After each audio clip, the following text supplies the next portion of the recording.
Welcome to this video. My name is Karuna, and in this video I will help you to learn some meditation practices, also followed by discussions with the group.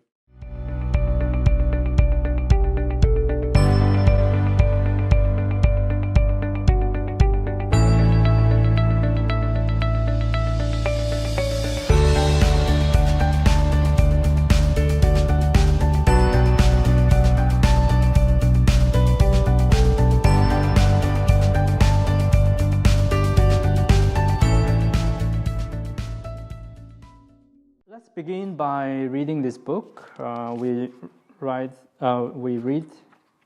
each week. So maybe we see how we go and start with this.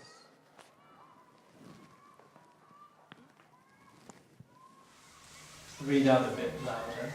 The trouble with romance is that when the fantasy is dispelled, the ensuing disappointment can badly hurt us. In romantic love, as opposed to true love, we don't really love our partner. We only love the way they make us feel. It is the high we feel in their presence that we love. Which is why, when they are absent, we miss them and ask to be sent a bottle of, see the previous story, but like any high, it wears out after a while.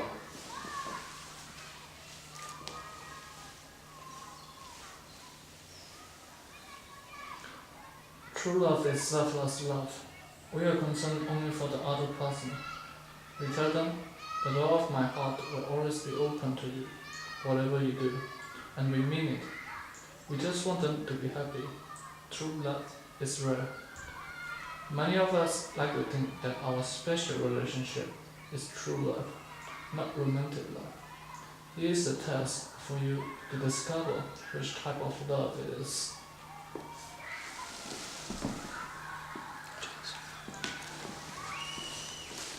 Think of your partner.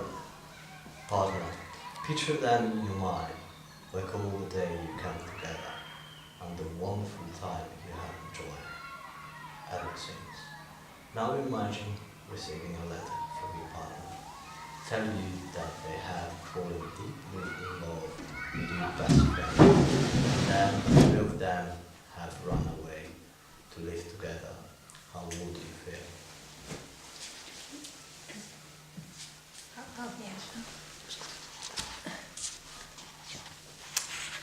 If it were true love, you would be so thrilled that your partner has found someone even better than you and is now even more happy. You would be delighted that your partner and best friend were having such a good time together. You'd be ecstatic that they were in love. Isn't your partner's happiness the most important thing in true love? As I said, true love is rare.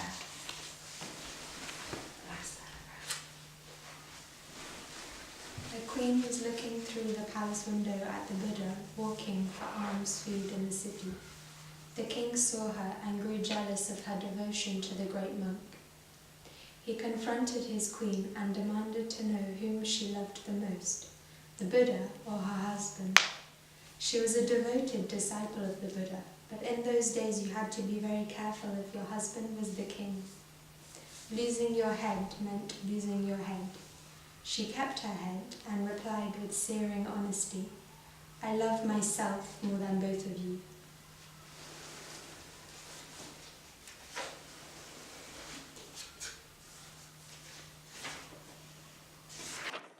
Freedom from fear. If guilt is looking at the brick wall of our past and seeing only the two bad bricks we have laid, then the fear is staring at the brick wall of our future and seeing only what might go wrong. When we are blinded by fear, we just can't see the rest of the wall that's made up of what might go perfectly well. Fear, then, is overcome by seeing the whole of the wall, as in the following story from an ancient teaching visit to Singapore. A recent teaching visit to Singapore. My series of 4 public talks had been arranged many months before, the large and expensive 2,500-seat auditorium at Singapore Suntec City had been booked. Oh, there was the Singapore from the student from Singapore. She would have known this Suntec City had been booked. And the posters were displaced on the bus stops. Then came the crisis of SARS, severe acute respiratory syndrome. When I arrived in Singapore, the schools were all closed, apartments blocks were quarantined, and the government was advising its people not to attend any public gatherings. Fear was vast at that time. I was asked, should we cancel? That very morning, the front page of the daily newspaper warned in large black figures that 99 Singaporeans are now confirmed with SARS. So 99 Singaporeans were now confirmed with SARS. I asked what the current population of Singapore was. It was approximately 4 million. So I remarked that means that 3,999, I don't know how to read this anyway, Singaporeans haven't got SARS. Let's go ahead. But what if someone gets SARS? Fears said. But what if they don't? Said wisdom. So there was the fear and then there was the wisdom, yeah? So he's having a dialogue. And wisdom had probability on his side. So the talks went ahead. 1,500 people came on the first night, and the numbers steadily increased to a full house on the final night. Around 8,000 people attended those talks. They learned to let go of the irrational fear, and that would strengthen their courage in the future. They enjoyed the talks and left happy, which meant that their virus-fighting immune system had been enhanced. And as I emphasized at the end of each talk, because they laughed at my funny stories, they have exercised their lungs and thus strengthened their respiratory systems as well. And indeed, not one person from those audience got SARS. The possibilities for future are infinite. When we focus on the unfortunate possibilities, that's called fear. When we remember the other possibilities, which are usually more likely, that's called freedom from fear.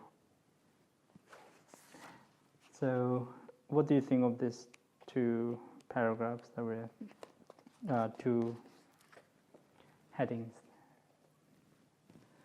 Anybody? Thomas, what do you think? I like the second one, the comparison to the real probability and and demonstrating how the fear is irrational. Yeah, because you can have these two voices almost, the wisdom and the fear, right? And the fear is the automatic, reactionary, and often we listen to that one, right? We listen to the fears and the anxiety and what if. And when we listen to the wisdom side, then it goes well. Yeah. So there are other possibilities from there. Anyone else? Really? What do you think? Yeah, so like from the first one, when it was like about love, I think that's very true. And I think like sometimes you can be aware of it, but you just go ahead anyway with relationships like that. But I don't know, like what I always find is helpful, the way I think about it, which is like not really anything to do with Buddhism, but like when I am in a relationship with someone, like I know like my kind of like biology changes, so like my hormones change and my neurotransmitters change, so I understand that it's not, sometimes I feel like it's not me, like it's just my body, and that kind of helps me like detach from it a bit, like psychologically, But I think that underlies quite a lot of kind of like the way people behave with each other. And I just find comfort in that thought. And then the second one, yeah, I thought was good because, yeah, it's telling you not to be like, conduct your life by fear, which I think you shouldn't. But then obviously I think sometimes that kind of fear can be quite helpful, because if you're taking a risk, you do need to actually assess the reality of like what the two sides are. And I think sometimes as well, people can be quite hard on themselves if they make a choice based on fear and then regret it later. But then I think people just have to remember, like, it is really uncomfortable having to like deal with that feeling. And then if you decide not to go ahead with that and deal with it, you choose to be averse to it. Like, I don't think that's the worst thing either. So I think people just need to be aware of like why they're doing things, and then not like judge themselves or like criticize themselves about it, as long as they're just kind of aware about what they're actually doing. So aware of their fear. Yeah.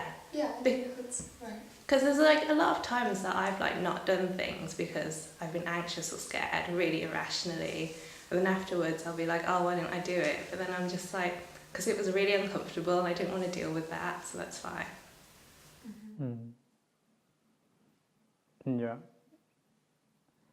Yeah, if you can enjoy the sunshine, you can also enjoy the cloudy weather or the rain. But we have this duality that one is better than the other, or we fear of one and we gravitate toward the other one, and both are not really the answer. But the real balance is to be able to be okay with both. Yeah, and that's what we're trying to do. And as we rightly said about many things that we don't do because we have this impression or imagination that certain things will happen or can happen, and the doubts, if we can think rationally, and it looks like Ajahn Brahm was calculating quite well, even being a Buddhist monk, right? It was like, okay, so this whole population of this, and if we take out, then obviously there are more people. That's one way, and your way of other dealing with, like physically, like noticing the cells, or and yeah. So that's good. You can always use something concrete that you can use. If you're a mathematician, you can use your numbers. If you are more physical stuff, then you can use physical stuff. If you're more emotional, you can also... Emotional is a bit difficult, right? Because or maybe you can think of like things that makes you happy or safer. Yeah, or you can meditate. You can do a loving kindness. That's what I do. Cool. And yeah, and also with the first story is also how we have this sort of division about or misunderstanding about the romantic love as well, like the true love and the love, and often the love is selfish, or often the thing is with expectation. I love you because you love me back, or I have this or that, or but there is no real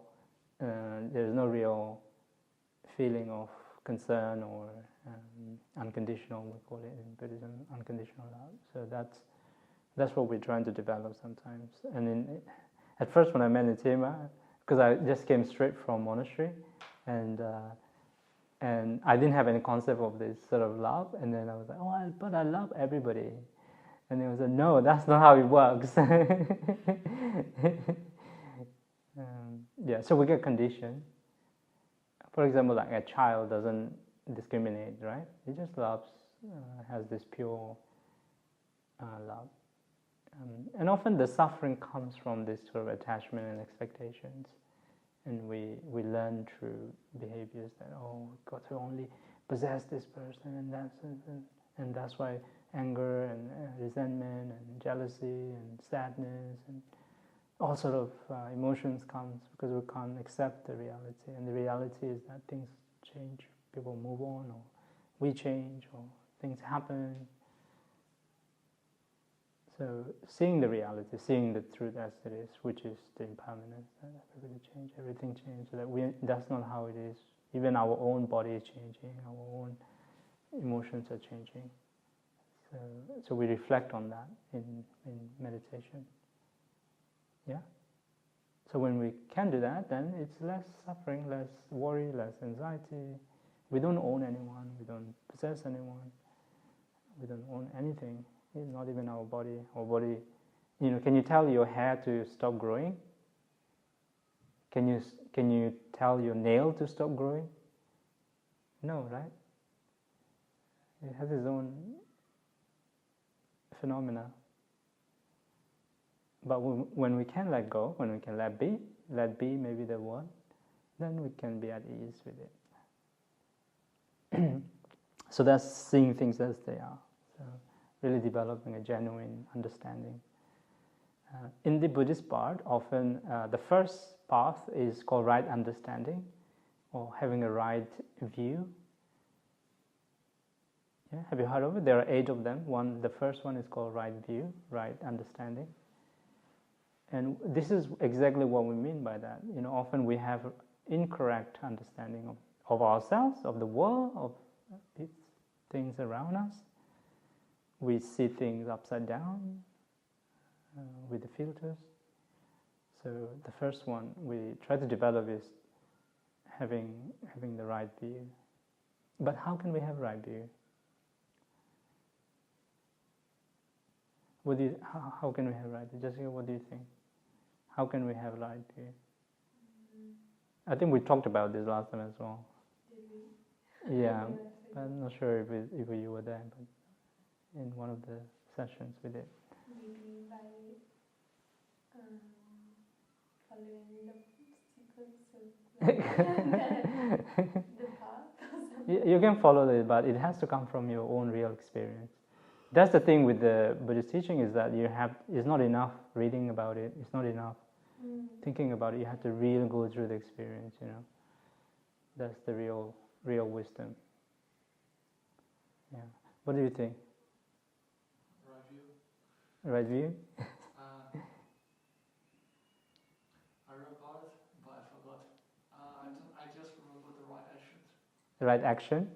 Yes. Okay. So how do you know that this is the true, this is the not true? How do you know?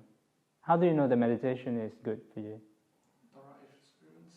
Right experience? Yeah. The right experience. So that's a good one. When you know yourself that this actually is good for me, it's good for others, from real experience, because anything that leads to suffering or pain or disappointment, then that's not really good, is it?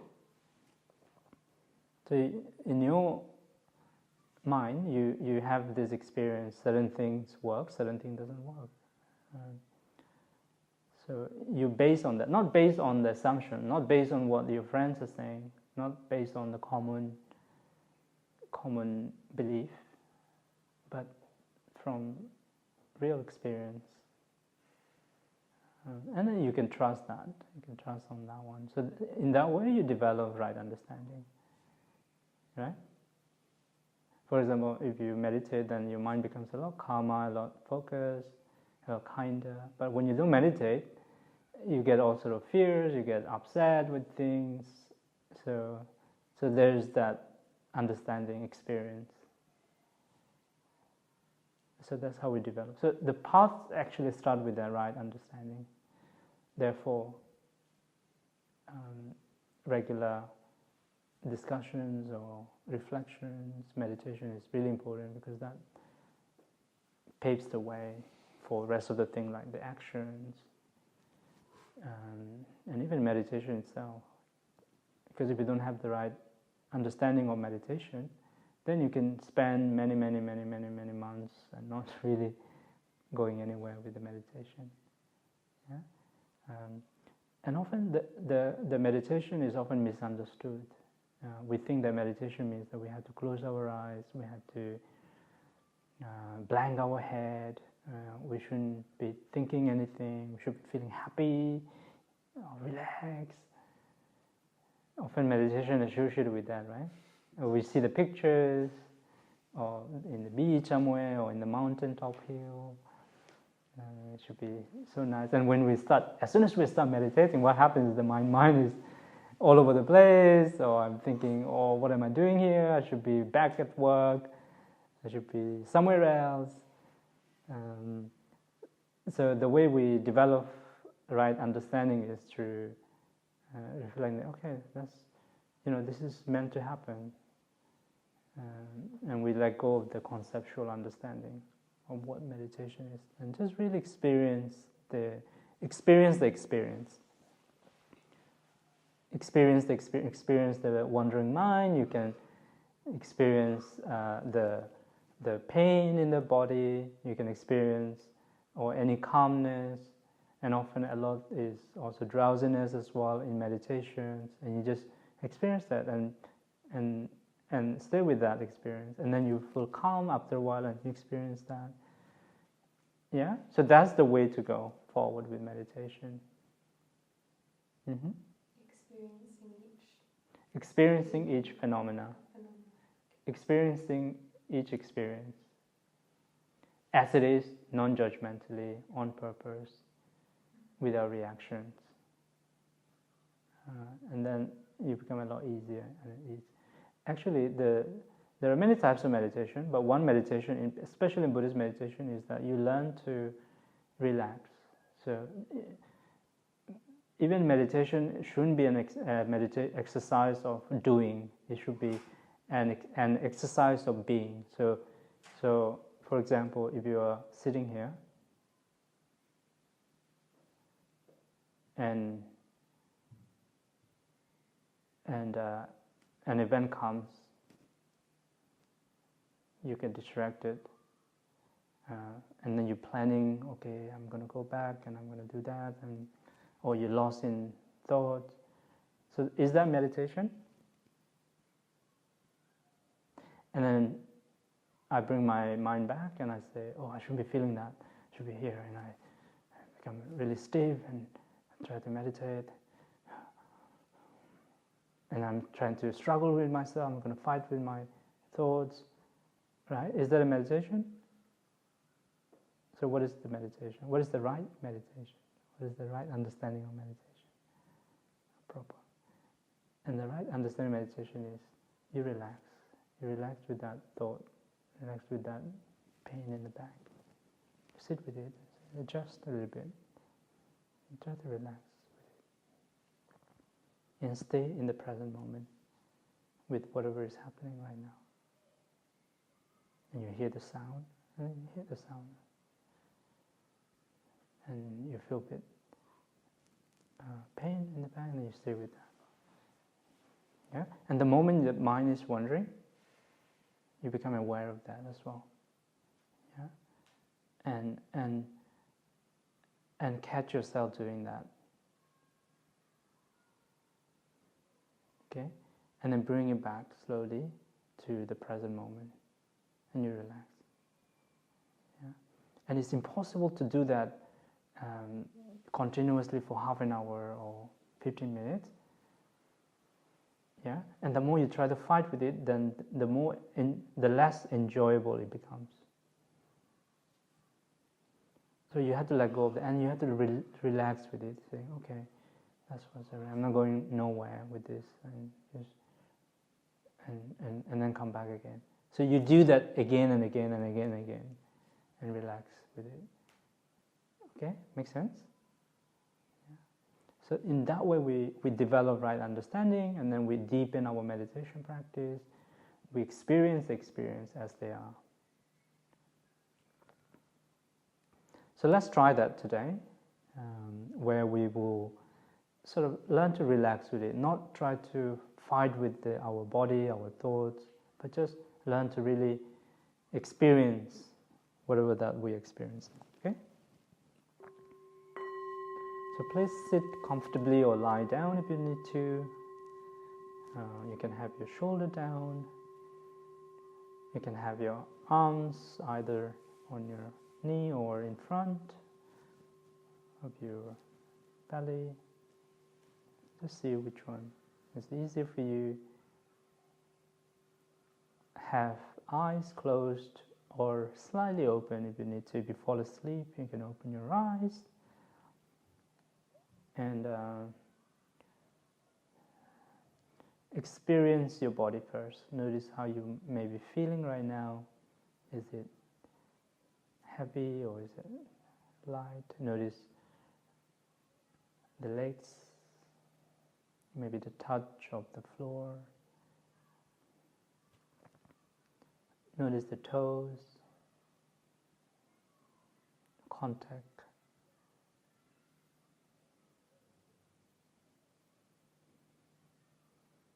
And going all the way to your lower back, maybe just notice how you may be seated and adjust. Keep it straight and also relax. Find the right alignment.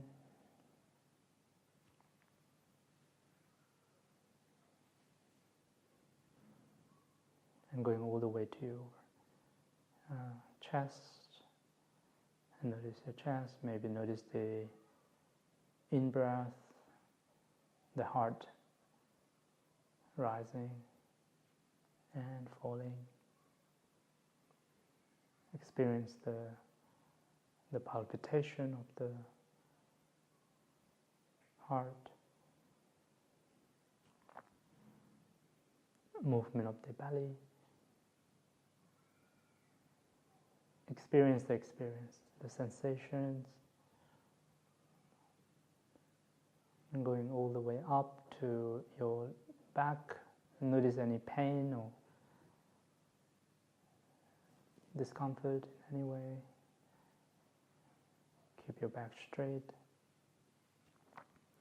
And moving all the way up to the shoulder, and keep the shoulder dropped. Relax.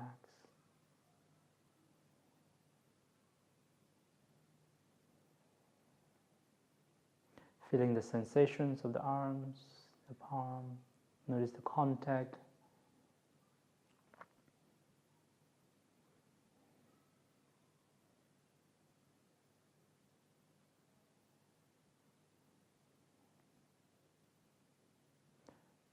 Bring a gentle awareness of what's happening on the arms, maybe warmth of the palm, touch with the contact with the body.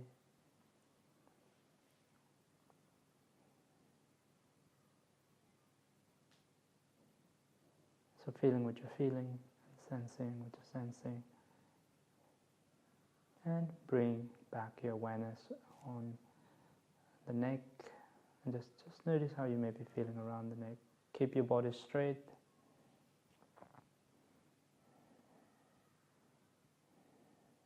And all the way to your face. Notice your face may be frowning or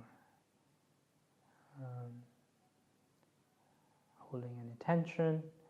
Take a long inhale through the nostril all the way into your head, and exhale. Notice the sensations around the face, forehead.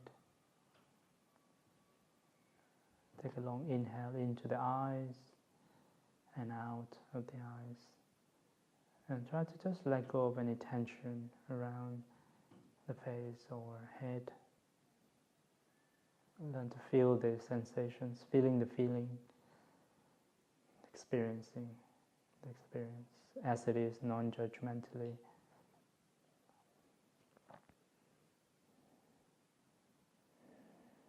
And breathe out. And it's very natural to drowse or to feel a bit different from usual, because the moment you bring awareness, you notice what's happening. And take a long inhale through the nostril, all the way into your heart, and exhale from the tip of the nostril, and learn to relax as well.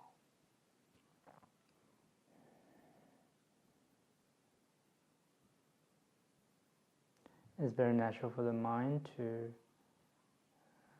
drift away to projects, to work, or somewhere. Even the mind is not even aware. In that case, you pull yourself back to the body, just notice how it is feeling, and align your posture again to the center. Come back to your breath, and be grounded in the present moment, inhaling, exhaling. And stay with this present experience of the touch, the sensations, drowsiness or relaxation. Don't dismiss any experience, even if it is drowsiness or if it is mind wandering. Don't dismiss them, don't reject them in any way. You open up to them, welcome them, and breathe into by befriending.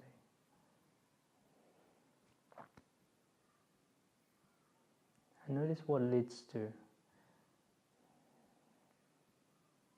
moment to moment. As you inhale, notice what leads you to feeling.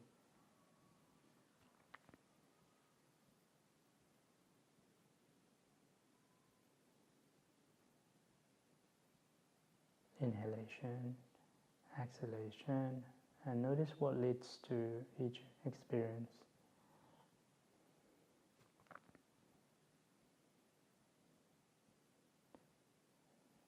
You begin to really pay attention to the movement of the breath, the sensations of each organ, perhaps noticing the heart or the pain in the back, or calmness as you inhale.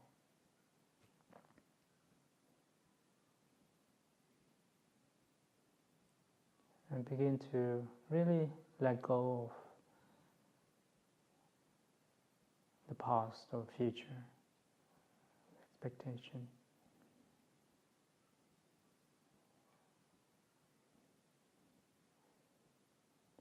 And gently coming back to the body, noticing what's happening.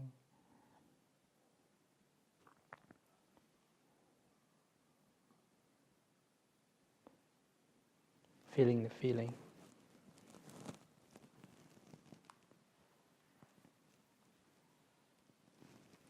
Don't judge.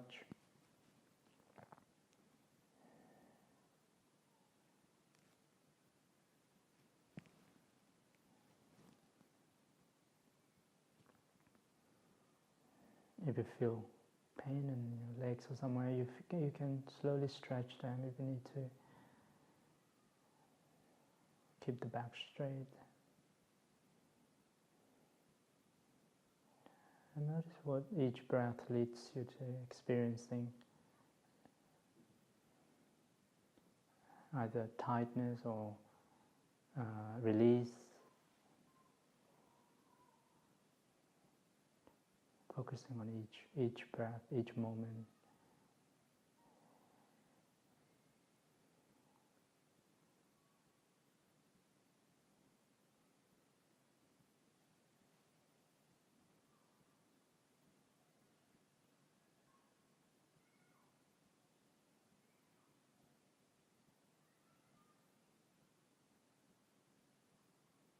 Hearing the sound of the children in the distance.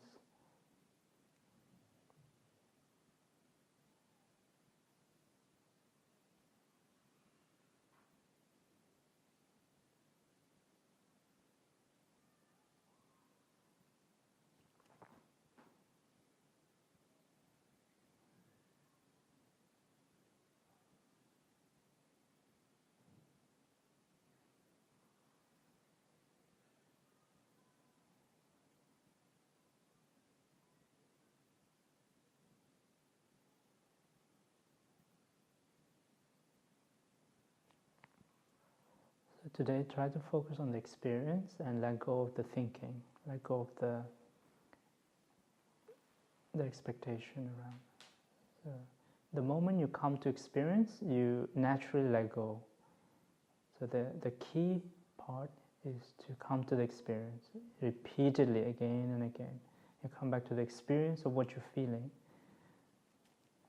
with the body, through contact and with sensations. And you keep your mind rested in there. So the moment you do that, you let go of the worry. But this is a subtle practice. You have to learn the art of this.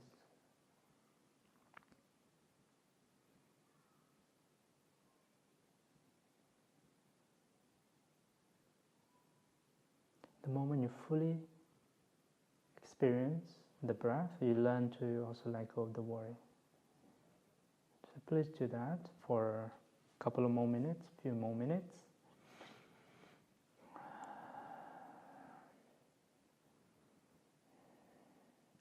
Anytime you feel like stretching, and because of pain, you can move, stretch. Feel free to open your eyes when you feel drowsy.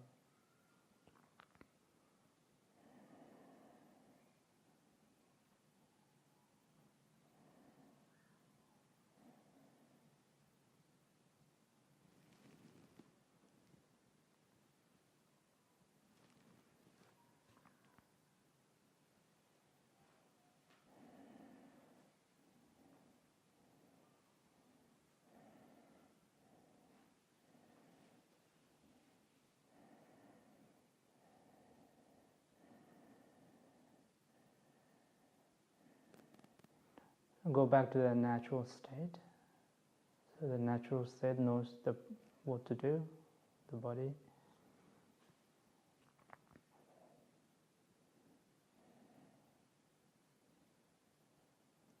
So what I mean by natural is that you don't command the mind and the body to do what it wants. It finds its way to express, release, or be.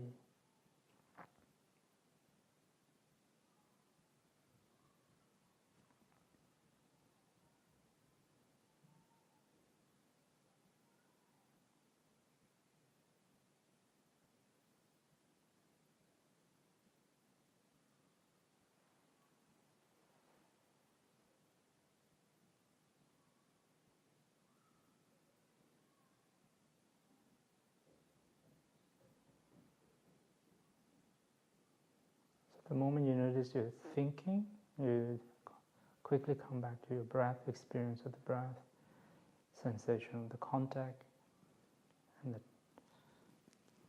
sensations of the body.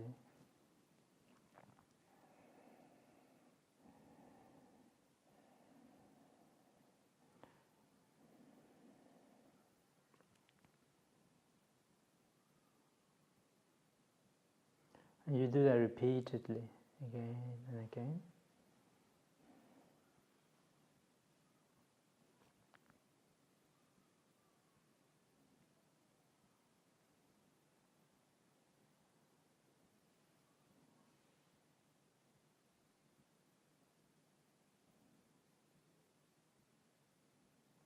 And try to hook your attention on the breath rather than the thinking.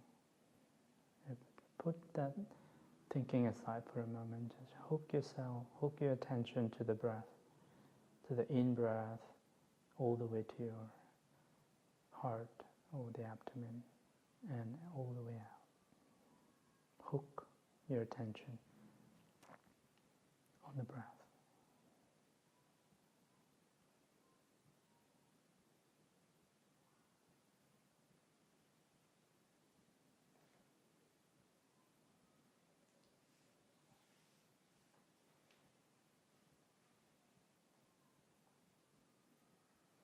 So I would like you to prolong your attention a bit longer than usual.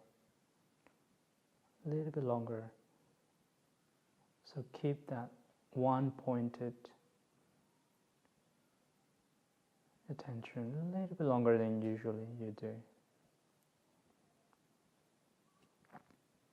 So hook your attention on the breath and let the breath sway you up and down.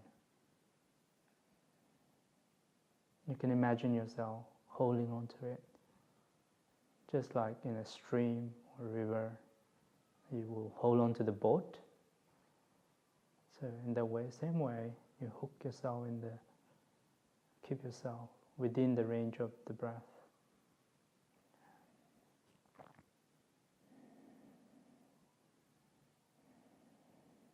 Stay a little bit longer than usual. And we repeat this practice for a couple of minutes and we'll bring this to a closure.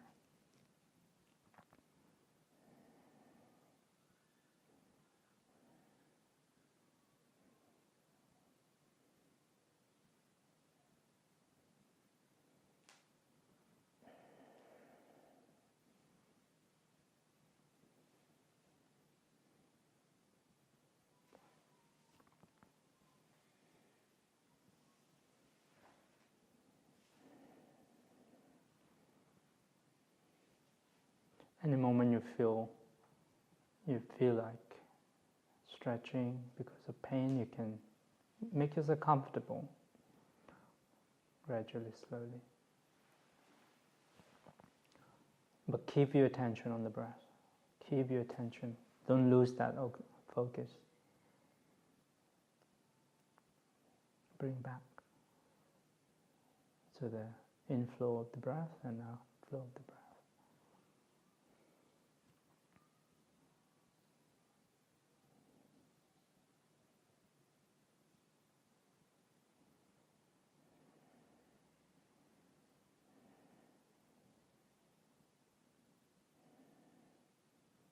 It's good for the body, good for the organs. You're getting as much attention and oxygen into the organs.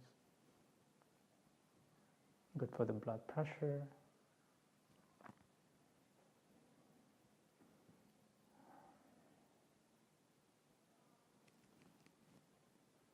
So it's good for the amygdala that's not fighting.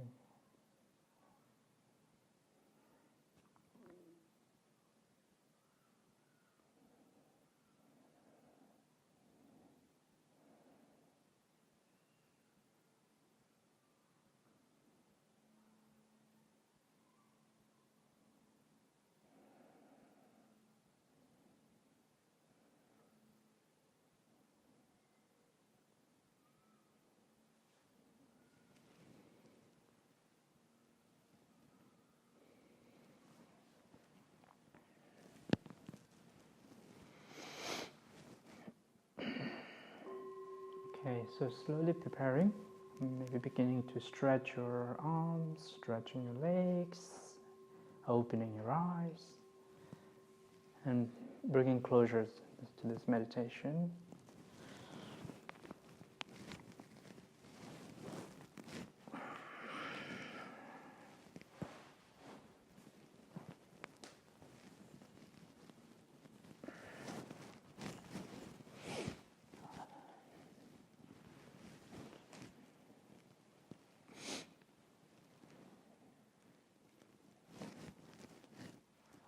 Okay, welcome back.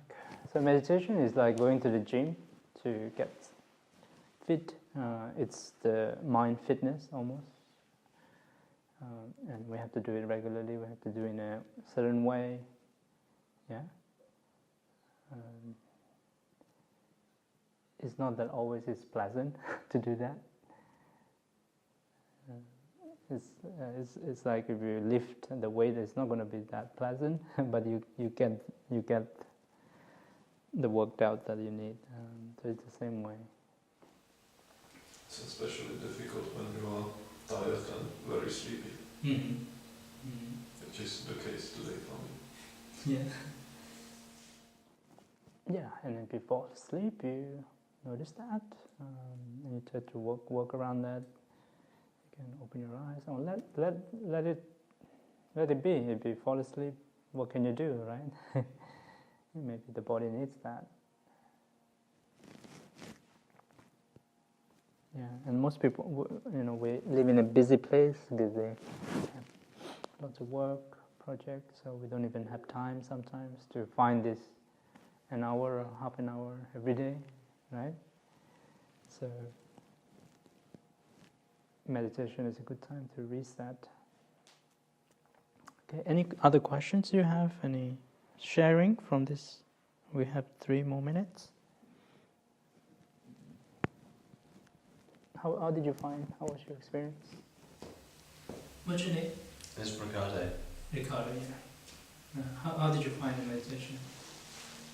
It's good, but I have a lot of energy to spare, and sometimes I find hard to just stay in the spot.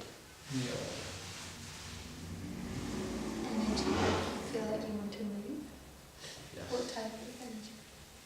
Yeah, I'm a pretty energetic person. So I like, also my thoughts are like moving. It's really hard to stay like in the spot. Mm.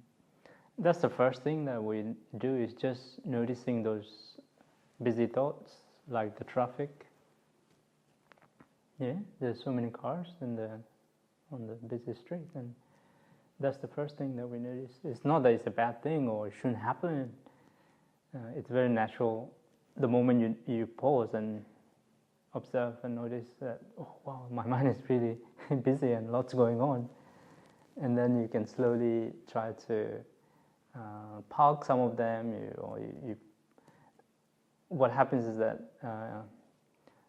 each car is like our thoughts, right? And what we do is that we go on a right? Automatically we go on a right.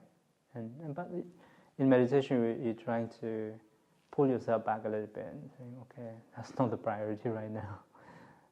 I want to go on this ride of just being parked in a nice safe space right now. And then later you realize that the mind begins to calm down a little bit. So the idea is not to have a complete blank mind. That's not the intention of the meditation. The intention is to observe it. That's the more important. That's the right understanding, the right view. Yeah. So next time you sit down, you notice, oh wow, that's a lot of things going on, and then you can notice that, oh, actually that didn't happen, or may not happen, or that's in the future, or that's in the past, but I'm sitting here right now. Yeah, and then you begin to simplify your thoughts a little bit more, focusing on what's important right now. Yeah. And then actually the research shows that you become more productive by that, because you begin to really focus on things that are more important, right? More urgent, rather than all these 100 different things going on.